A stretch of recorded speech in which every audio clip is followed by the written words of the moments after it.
喂，大家好呀！家经济麻麻地，相信好多人个荷包都缩了水。GAM 是不是代表连我们最基本的健康保障都要跟着降级呢？其实又未必哦。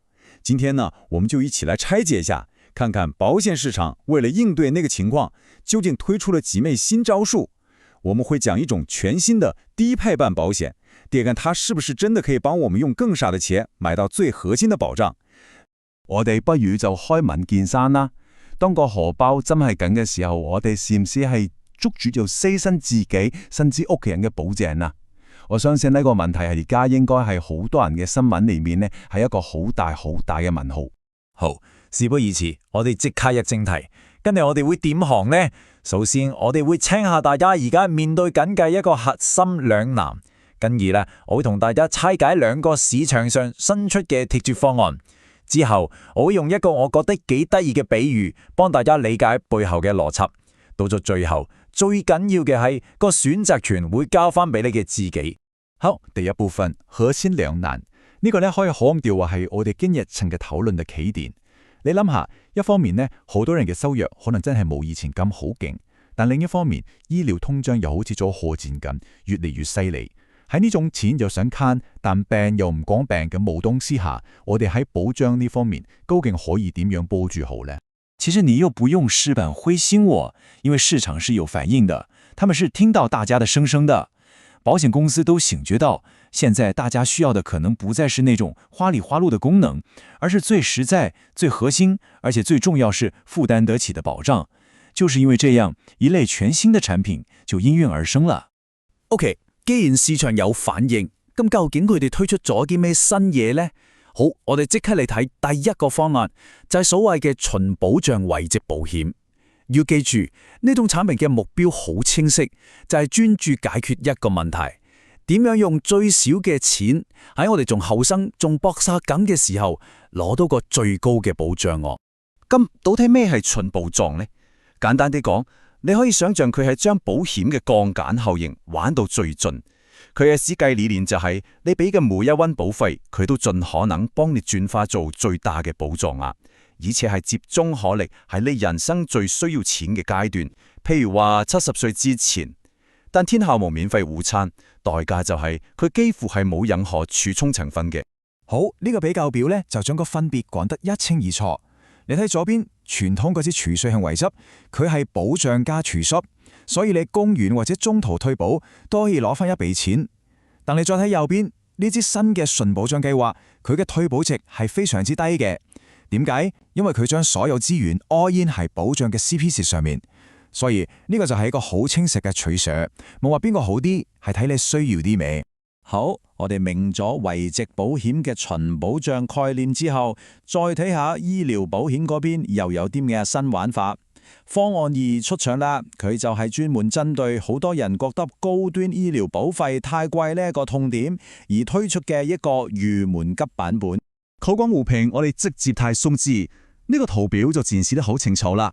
我哋用一個50歲男性做例子，市面上某間大公司嘅高端醫療啊，年費大概要6400蚊港紙，但是呢個新嘅入門版計劃只需要5600蚊左右，一年慳翻成800蚊，呢個價錢上嘅優勢嘅可以話係相當明顯噶。喂，價錢平咗咁多，大家個心一定會諗，係咪有伏？係咪有啲咩唔同咗？個秘密究竟喺邊度呢？答案即刻知道，嗰啲關鍵就喺於網絡醫生同非網絡醫生嘅分別。咩叫醫療網絡呢？其實好簡單，就係保險公司同指定嘅一班醫生或者醫院合作，組成一個佢嘅 team。只要你睇翻佢哋 team 裏面嘅醫生，就可以享受最大嘅保障。但係只要你揀 team 外嘅醫生，咁個保障就會有啲唔同啦。所以最關鍵幾點就全部喺呢個表套度。你睇，無論你揀網絡呢個係網絡外，每年嘅總保障量都可以去到1200萬。哇！呢個數字係非常吸引嘅，但係魔鬼往往就係細節。你睇清楚啲，如果你揀網絡外嘅醫生，雖然住院、手術呢啲大數都係全數保障，但係某啲項目，例如出院之後嘅物理治療啦、嚟輔助治療，就可以有一個分享嘅額。好似呢個例子咁，佢寫住每次最多派640蚊。換句話講，如果你睇嘅物理治療師收1000蚊一次，咁你就要自己俾翻360蚊嘅差價。呢個就係用你選擇醫生嘅自由度去換取更平冇費嘅一個核心處捨。好，我哋了解咗呢兩種新產品嘅運作原理之後，不如一齊挑包出嚟睇闊啲。我哋用一個我覺得好到位嘅比喻去理解下保險公司背後究竟諗緊啲乜，點解要咁樣設計產品？經個比喻真係豬嘅，就好似我哋買 iPhone 咁啊！你諗下，以前啲手機鬥微、鬥多鏡頭，5個、6個越多越巴閉。但係而家好多消費者諗通咗，其實我哋大部分時間淨係需要一個影到相、質素 OK 嘅主鏡頭就已經夠咗。最重要嘅係部機可唔可以平啲？而家嘅保險產品其實都開始行咗呢條單鏡頭路線。其實講到底，呢個係保險公司喺考證經濟環境之下嘅一個好聰明嘅策略。佢哋推出呢啲更加貼地、入場門檻更低嘅產品，目的就係為咗令到一啲預算有限嘅朋友都可以踏出第一步，享受到高端保險嘅保障，就好似買樓咁，起碼可以成功上車先。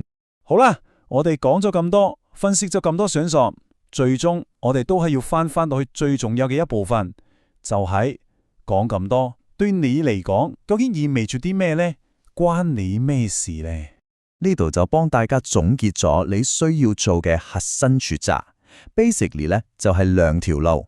第一，喺位置保險方面，你嘅選擇係要唔會用儲蓄功能去換取後生嗰陣最高嘅保障額。第二，喺高端醫療方面，你嘅選擇係要唔會用揀醫生嘅絕對自由去換取一個平啲嘅保費。最後，我哋留低一個問題俾大家翻去慢慢諗，為咗一個更低嘅入場門檻，你又願意放棄幾多彈性呢？記住，呢個取捨無絕對嘅啱與錯，最重要嘅係你清唔清楚自己現階段最需要啲咩，然後作出一個最適合你嘅明智選擇。